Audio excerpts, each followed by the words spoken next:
Sidang lanjutan terkait kasus pembunuhan Brigadir Yosua kembali digelar pada Kamis 5 Januari 2023. Sidang hari ini adalah agenda pemeriksaan terdakwa Richard Eliezer. Richard Eliezer kembali dicecar hakim juga jaksa penuntut umum sebagai terdakwa mengenai kejadian waktu itu.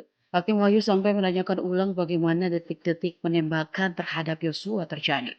Bagaimana peran Verdi Sambo, Putri Chandrawati, Ricky Rizal hingga Kuat Maruf. Lalu di mana Richard berlatih menembak dan mempertegas posisi Richard sebagai ajudan dengan pangkat rendah yang hanya dilatih untuk melaksanakan perintah dari atasan.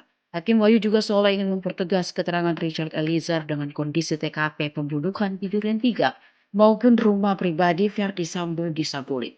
Hingga sebelum sidang berakhir, Hakim Wahyu kembali bertanya kepada Richard Eliezer yang ditonton langsung oleh kedua orang tuanya. Di situ Hakim Wahyu menanyakan bagaimana perasaan Richard Eliezer setelah semua rentetan kejadian sampai persidangan berjalan hingga saat ini. Mendapat pertanyaan itu, Richard tampak diam beberapa saat, lalu menarik nafas sebelum menjawab jika dirinya masih merasa bersalah dan menyesal atas kejadian penembakan Brigadir Yosua. Terdakwa, Siap, Yang Mulia. setelah serangkaian dari peristiwa ini, apa yang saudara rasakan saat ini? Saya masih merasa bersalah, Yang Mulia. Saudara merasa bersalah. Siap. Saudara merasa menyesal? Menyesal.